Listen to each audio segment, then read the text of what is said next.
Oremos mais uma vez. Pai, quero te agradecer, Senhor, pela tua presença nesse ambiente de culto, Pai.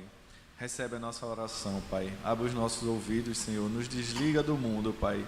De todos os problemas que deixamos, Senhor, antes de entrar aqui nessa paróquia.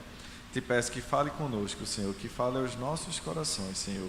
Que possamos te ouvir, Senhor, e sair daqui regozijados, Senhor, com a tua presença. Assim te peço, em nome de Jesus. Amém. Amém. Vamos lá. Vamos falar palavras duras hoje, né? Algumas pessoas entraram em contato comigo hoje e disseram: eu que não vou para esse culto, já estou vendo que vai ser só lapada. O nome dele é Guilherme, vocês conhecem bem, mas também tudo bate nele, né? Pecador é ali, igual a gente, né? Igual a mim, igual a todo mundo aqui. Aí quando eu estava entrando, nenhuma disse também gosta de uma lapadinha, né? Então hoje tem para todo mundo, viu? Hoje provavelmente vai bater em todo mundo. Mas hoje eu vou falar aqui sobre o pecado. O pecado dos filhos de Adão e Eva. Não dos pecados de Adão e Eva, mas dos filhos deles. E vou focar aqui no versículo 7 que diz: se vocês fizerem o que é certo, será aceito. Mas se não fizer, tome cuidado. O pecado está à porta e à sua espera, e deseja controlá-lo, mas é você que deve dominá-lo. Será que nós estamos dominando o pecado em nossa vida? Eu estou tendo um certo trabalho esses dias, porque eu dei um aperto na minha sobrinha que está morando lá em Portugal, e ela começou a fazer a leitura da Bíblia. Começou de Gênesis, né, Apocalipse, e todo dia vem aquele questionamento daquela pergunta difícil. E a pergunta dessa semana foi, né, por que a oferta de Caim não foi aceita e a de Abel foi? E eu fiquei naquela dúvida, eu disse, vamos estudar para dar a resposta, né? E hoje já veio outra, disse, não, vamos ler esse negócio junto, a Bíblia junto, para eu ir lhe respondendo da forma adequada. Mas isso é uma boa prática que a gente deve adotar. Quem tem filhos pequenos, essa é uma boa prática, vamos ler a Bíblia junta com os nossos filhos, né? Temos que praticar a leitura da Bíblia. Mas essa noite, como eu falei, vamos falar de pecado e quero iniciar falando sobre como o pecado entrou no mundo. Aqui provavelmente todo mundo conhece, entrou através do pecado de Adão e Eva quando comeram do fruto proibido. E essa história de Caim e Abel se passa um pouco depois desse momento. Conta a história que ao comer o fruto proibido, o Senhor colocou para fora do jardim Adão e Eva e eles foram viver no Éden, mas não no jardim do Éden. Conta a história também que o Senhor colocou querubins ao redor do jardim do Éden e colocou uma espada de fogo também que ficava flutuando para lá e para cá, para que eles não tivessem acesso ao jardim, para que eles não pudessem comer mais da árvore da vida e ter a vida eterna. E a partir desse momento eles se tornaram pessoas mortais, porque até então eles poderiam viver eternamente comendo da fruta da árvore da vida. O Senhor usando de misericórdia. Conta essa passagem também que o Senhor, a partir do momento que eles comeram da fruta proibida, o Senhor precisou fazer o primeiro sacrifício animal para que pudesse cobrir a nudez de Adão e Eva. E o Senhor pegou um cordeiro, matou e fez vestes para Adão e Eva, já que folhas que eram que eles tinham utilizado eram também feitas do pó da terra e era do mesmo material que eles tinham sido construídos, e precisou morrer o primeiro cordeiro, que lá na frente no Novo Testamento aponta para o sacrifício de Jesus, que foi o cordeiro de Deus que tirou o pecado de todo mundo e que cobriu a nossa nudez, que seria o nosso pecado hoje. E isso é o plano de salvação falado em 1 minuto. Amém, igreja? Que coisa boa. Mas contextualizando, quando Adão e Eva saíram do paraíso, eles tiveram filhos, como conta no primeiro versículo do capítulo 4. Eles tiveram 2 filhos, tiveram Caim, que foi o primeiro filho, e Abel, que foi o segundo filho. Conta a história que Eva teve um grande prazer ao dar ao ter o primeiro parto, né, a ter o parto de Caim. Aqui no primeiro verso diz: Adão teve relações com Eva, a sua mulher, e ela engravidou e deu à luz Caim. E disse ela: com o auxílio do Senhor tive um filho, homem. Não conta que, na história que ela teve ela não falou nenhuma frasezinha bonita para Abel.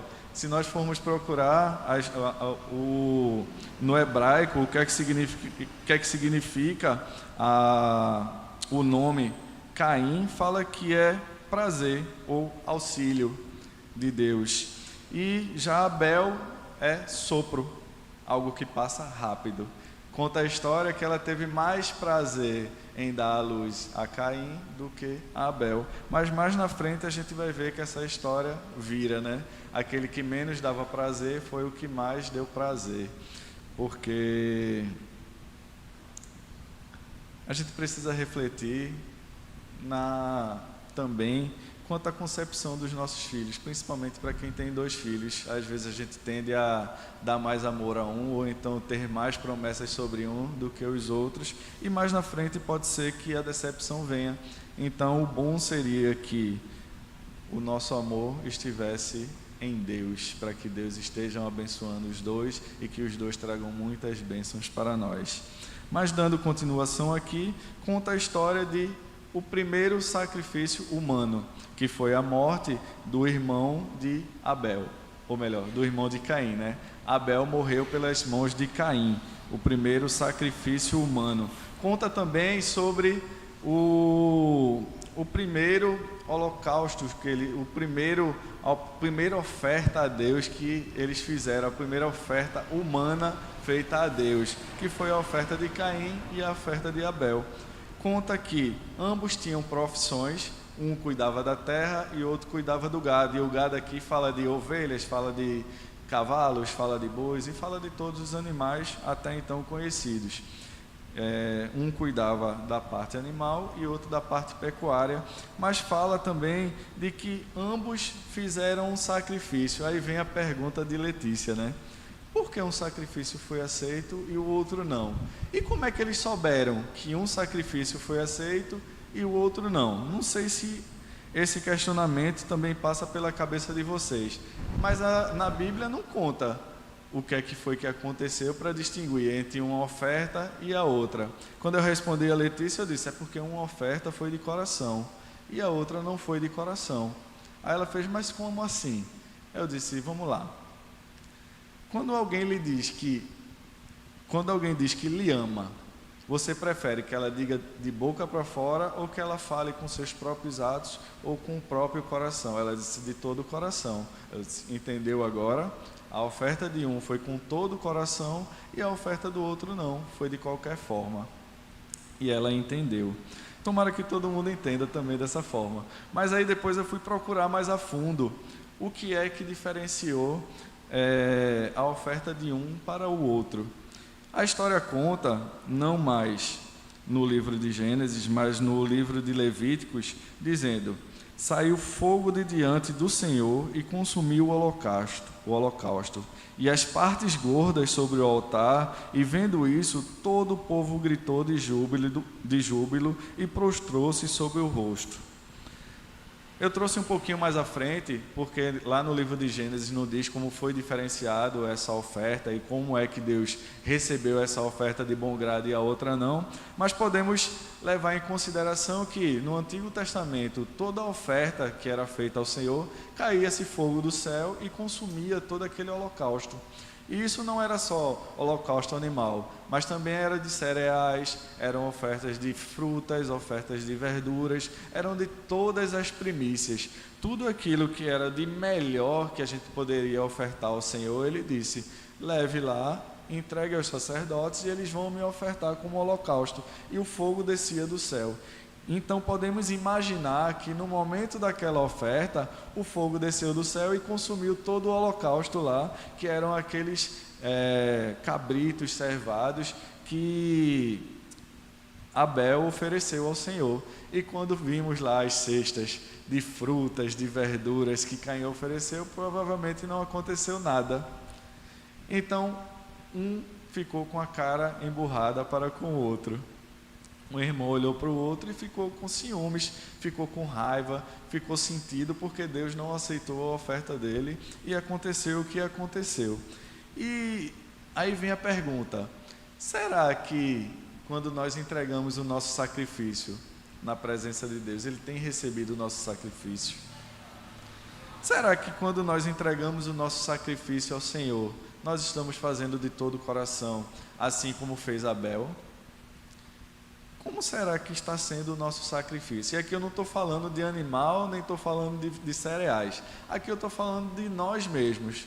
Porque hoje não existe mais a questão do sacrifício animal. Mas como nós estamos entregando a nossa vida perante o Senhor? Será que estamos fazendo a entrega de todo o coração ou estamos fazendo de qualquer forma?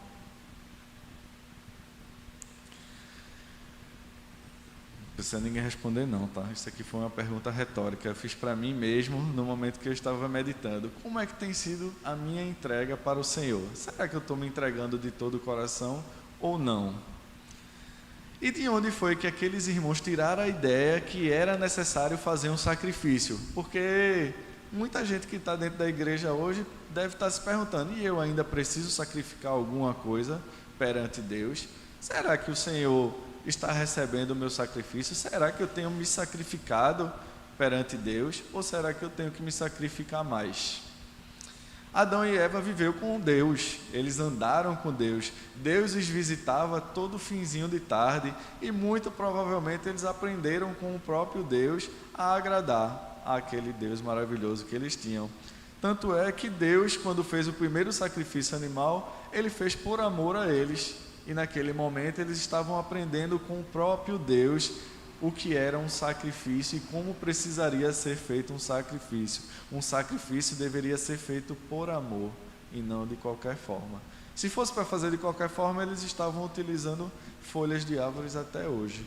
Mas Deus fez com amor aquele sacrifício e ensinou a eles, e possivelmente eles também ensinaram aos seus filhos. Adão e Eva ensinaram a Caim e Abel como fazer um sacrifício que agrade a Deus. Então, por isso, eles tiveram a ideia mirabolante de dizer: vamos fazer um sacrifício ao Senhor.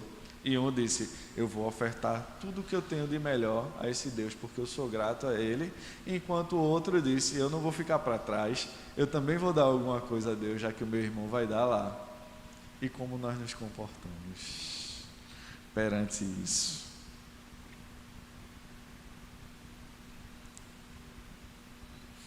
Será que Deus aceita qualquer tipo de sacrifício? Gênesis 4:5 diz: mas Deus não aceitou Caim e a sua oferta. Por isso Caim se ofendeu e o seu rosto ficou transtornado. Será que vocês já ouviram aquela frase: o que importa é fazer, o que importa é a intenção? Muita gente vem para a igreja fazer as coisas e diz: o que importa é a intenção. E muitas vezes não dá o melhor de si. Muitas vezes a gente fala: não, mas eu vou porque o que vale é a intenção do meu coração. Mas será que a minha intenção realmente é verdadeira? Porque o que a gente vê normalmente na igreja é as pessoas indo de qualquer jeito, fazendo as coisas de qualquer jeito. Dessa vez eu não vou bater no ministério de louvor, porque ele está muito bom.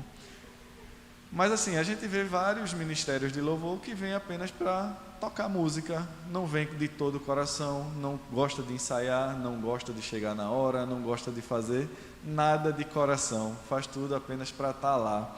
Assim como tantos outros ministérios, né? Se a gente falar no ministério infantil, também tem muita gente que faz tudo de todo jeito. Se a gente falar no ministério pastoral, também tem muito pastor que não se prepara para dar uma palavra, e isso é normal dentro da igreja. É certo? Não, mas é comum a gente ver. E a gente fala de qualquer ministério, de qualquer pessoa, e geralmente todos são assim. Poucos são aqueles que se preparam realmente para fazer algo de excelência e quando passam pelas portas dizem: hoje eu vou dar o melhor, porque eu vou fazer para o Senhor. Poucos fazem isso, e isso é algo que a gente deveria fazer a todo tempo, não só na igreja, mas quando a gente chega no trabalho, quando a gente chega em casa, quando a gente chega em qualquer lugar, a ideia é que todos nós digamos: hoje eu vou dar o melhor, porque eu vou fazer como se eu estivesse fazendo para o Senhor. E assim deve ser a nossa vida. Só que, infelizmente, isso não acontece.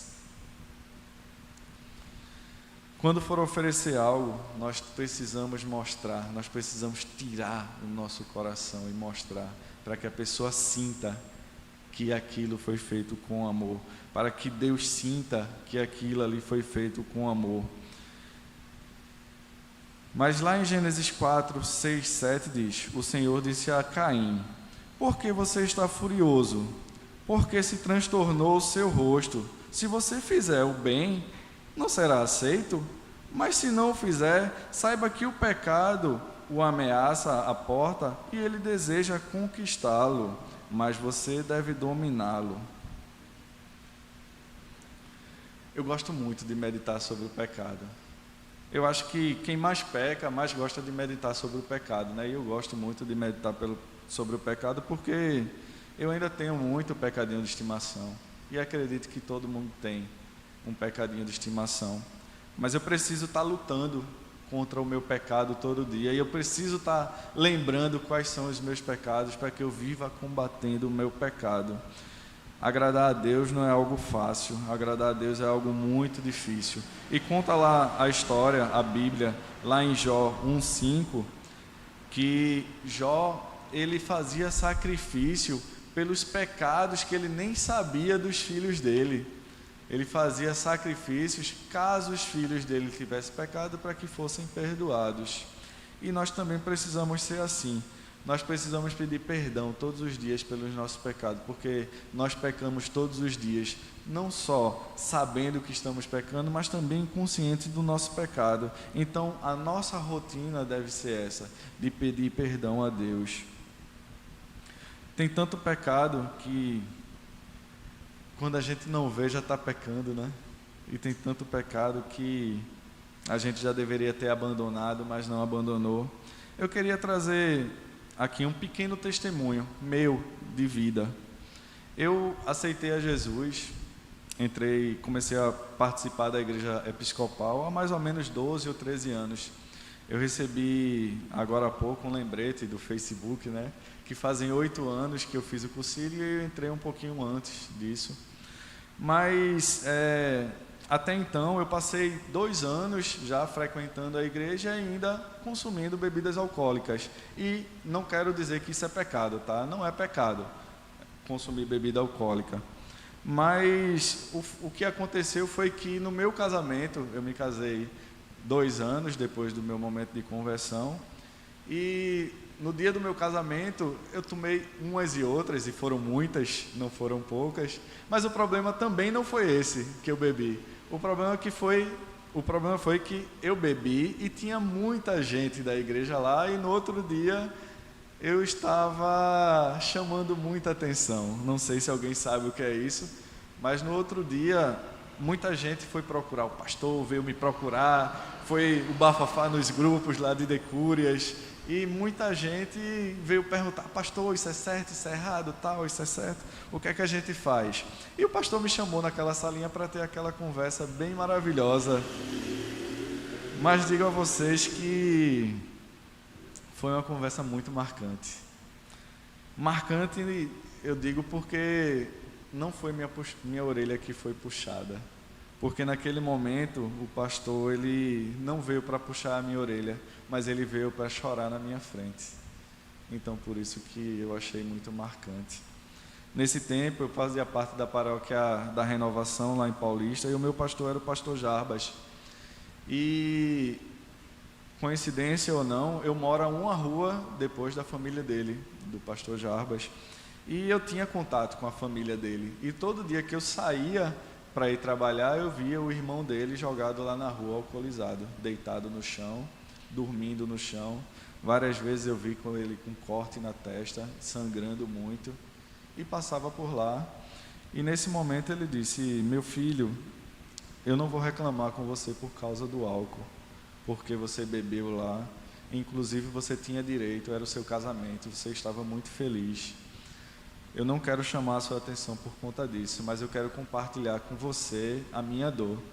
Ele disse: eu tenho um irmão que é alcoólatra, e você sabe quem é, e que é a maior vergonha para mim saber que pessoas estão passando por ele e estão dizendo que ele é o meu irmão.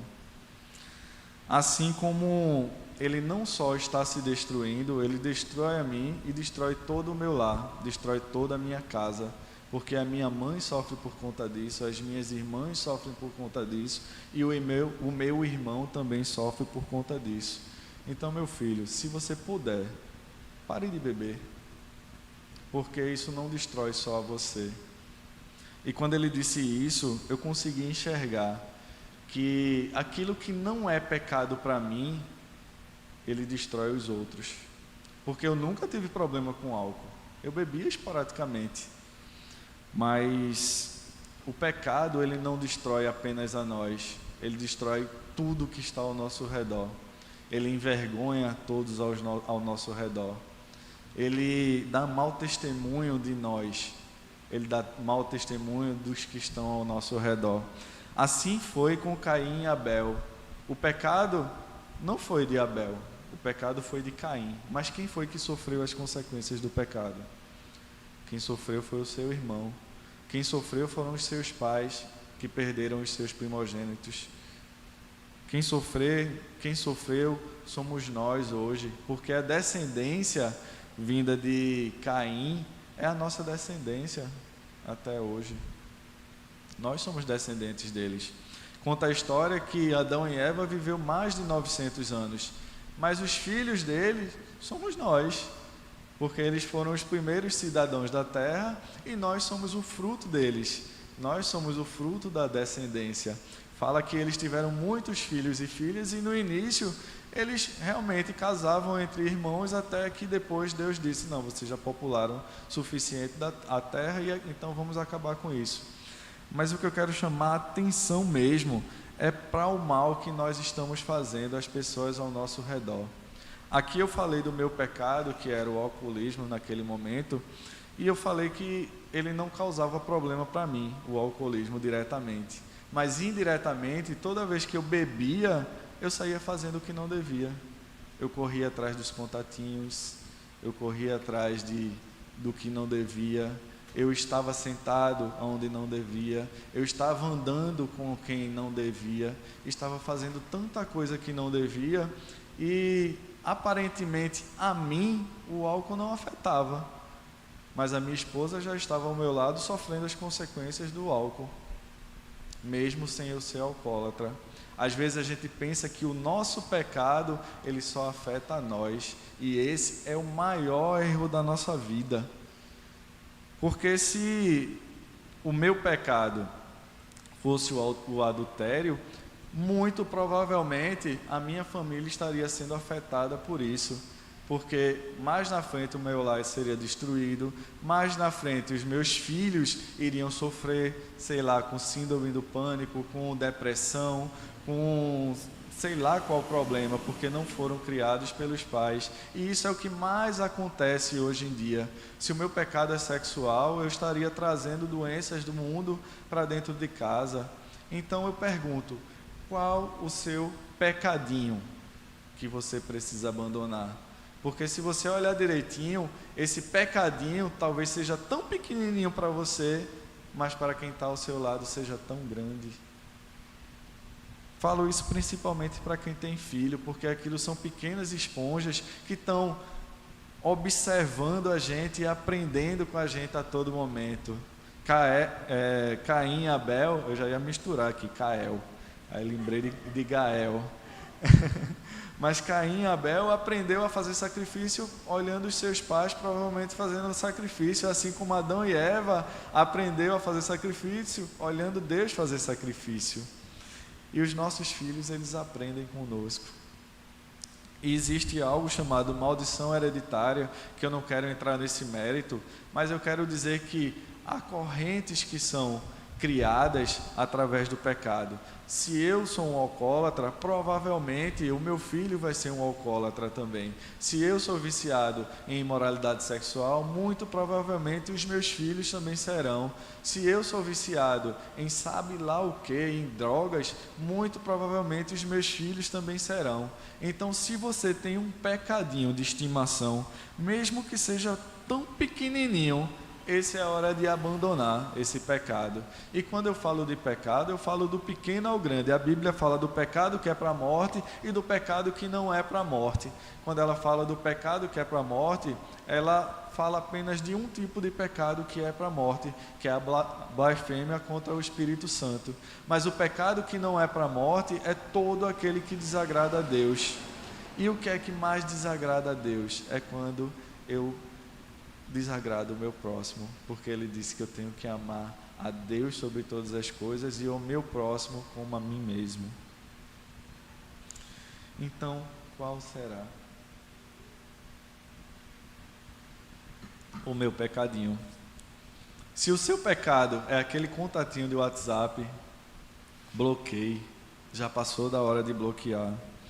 Se o seu pecado são imagens, vídeos que você recebe no grupinho de WhatsApp, exclua esse grupinho. Eu excluí todos os meus faz muito tempo. E às vezes surge um grupinho do colégio. Eu saio na mesma hora e digo, não adianta botar não que eu vou sair, quantas vezes forem necessárias. Se o seu pecado são os seus olhos que estão lhe condenando, arranque esse olho, porque melhor é entrar no reino do céu caolho do que ir para o fogo do inferno. Se o seu pecado é o adultério, se tranque dentro de casa, meu irmão. Ligue para aquela pessoa e diga, não quero lhe ver mais não. Se o seu pecado é o álcool, jogue tudo fora. Se o seu pecado é seja lá o qual for, deixe de fazer. Porque melhor é você entrar sem uma mão, ou sem um pé, ou sem a própria cabeça no reino do céu, do que todo o corpo ser condenado ao fogo do inferno.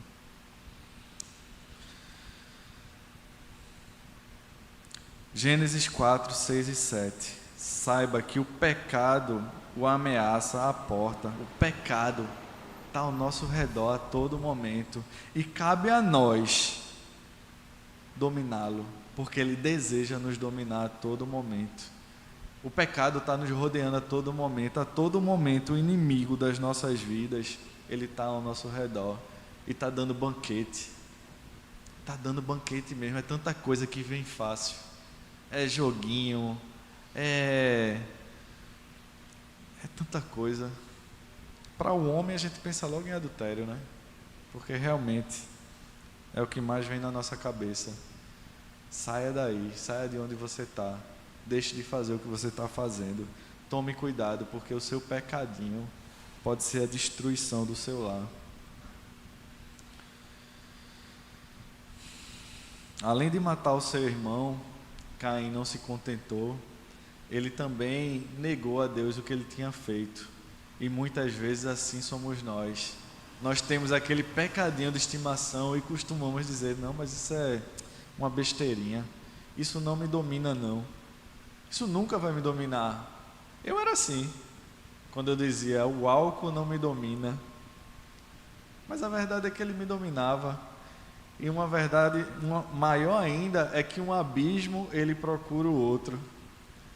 Porque hoje começa com uma besteirinha, amanhã é uma besteirinha maior, aí depois da manhã já é uma besteirona, aí depois já é um pecado desse tamanho e a gente nem sentiu ele chegando.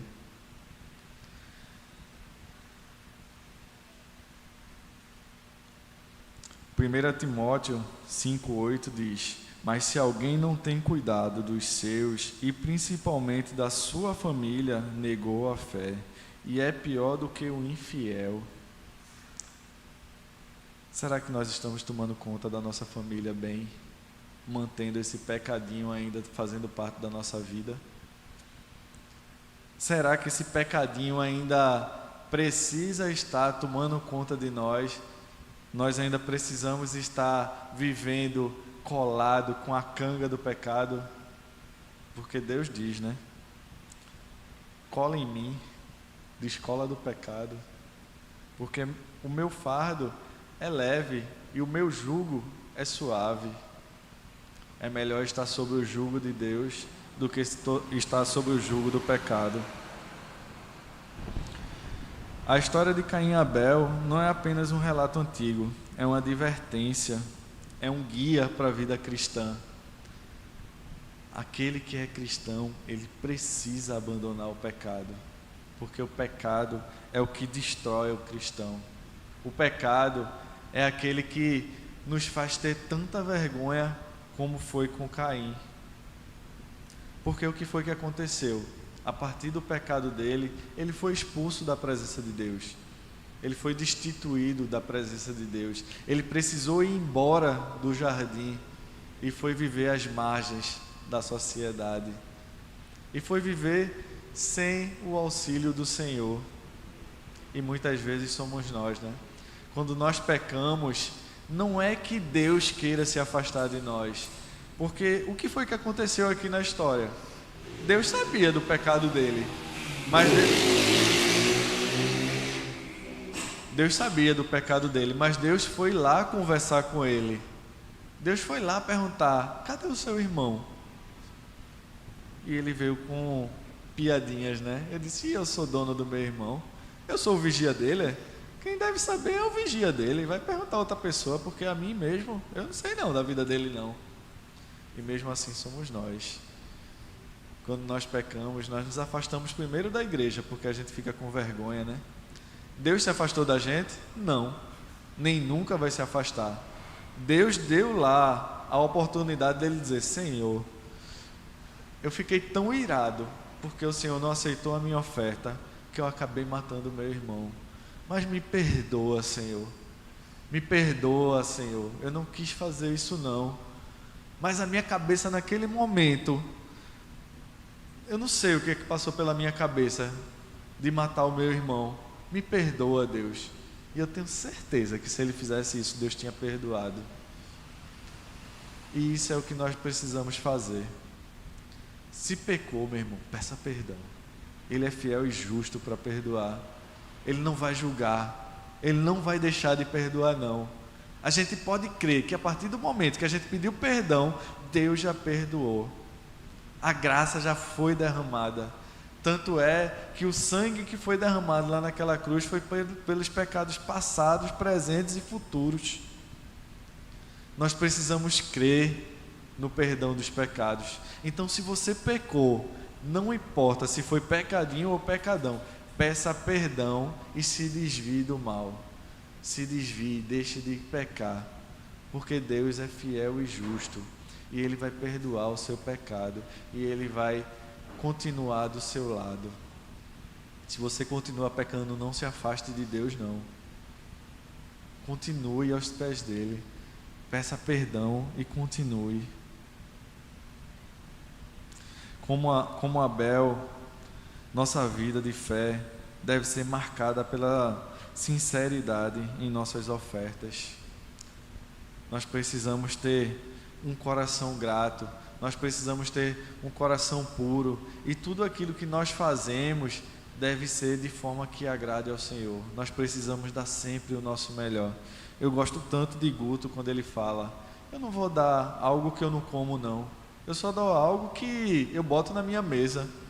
Eu não vou dar algo que eu não visto não, eu só vou dar algo que eu possa vestir também. O que eu dou é o melhor. Ele nunca dá o pior, nem nunca dá o médio, nem nunca dá aquilo que ele não usa. E isso é maravilhoso. E eu confesso que eu não sou igual a ele, tá? Muitas vezes o meu sacrifício, aquilo que eu faço, não é o melhor não. Às vezes é o que sobra mesmo. Muitas vezes aquilo que eu faço na casa de Deus, eu faço às vezes com o tempo corrido mesmo. Essa semana para mim foi dificílima, para eu parar e estudar essa palavra e fazer esse texto, mas eu precisei parar, porque para Deus as coisas não podem ser de qualquer forma não. Eu precisei passar horas longe da minha esposa, longe do meu lar. Chegou gente na minha casa e até me atrapalhou e eu precisei fazer depois do horário mesmo, morto de cansado, e precisei escrever. E aqui eu estou na versão 3 dessa palavra. É a V3, que teve a V1, teve a V2 e teve a V3. E nenhuma foi igual à outra. Mas as coisas para Deus precisa ter sacrifício mesmo. A gente precisa se sacrificar na casa de Deus. A gente precisa se sacrificar para as coisas de Deus, porque as coisas de Deus devem ser feitas com excelência. Amém. Vamos orar. Pai, eu quero te agradecer, Senhor. Quero te agradecer, acima de tudo, pela tua graça, Senhor. Porque eu me coloco aqui como um pecador, Senhor. Eu me coloco aqui, Senhor, para receber essa palavra para mim, Senhor. Porque essa palavra foi feita em cima dos meus pecados, Senhor. Eu não estava olhando para ninguém que está aqui nessa paróquia, Senhor, enquanto eu estava escrevendo essa palavra, Senhor. Eu estava olhando simplesmente para mim mesmo, Senhor, e para os meus pecados, Senhor. Assim como, Senhor Jesus Cristo, o relato que foi dado aqui, o testemunho que foi dado aqui foi sobre a minha vida, Senhor, porque eu sou pecador acima de todos, Senhor. E assim como Paulo, eu também digo, Senhor, eu sou o maior dos pecadores, Senhor. Não querendo me vangloriar, Senhor, mas querendo chamar vergonha para mim, Senhor. Porque tanta coisa, Senhor, que eu não deveria estar fazendo, eu ainda faço vez ou outra, Senhor. Tanto pecado que eu mencionei aqui, Senhor, são os pecados que eu ainda cometo hoje em dia, Senhor. Talvez não com ações concretas, Senhor, mas tudo isso passa pela minha mente, Senhor. Tudo isso eu vivo na minha mente, Senhor. Essa vontade de pecar, Senhor, eu convivo com ela todo dia, Senhor. E eu preciso estar meditando sobre isso todo dia, Senhor, porque esse pecado está à minha porta, Senhor, batendo todos os dias, Senhor.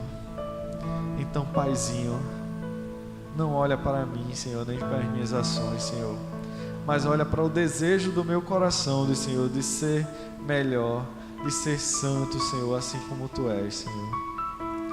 Certo é que eu nunca vou ser santo, Senhor, e dependo totalmente da Tua graça, Senhor.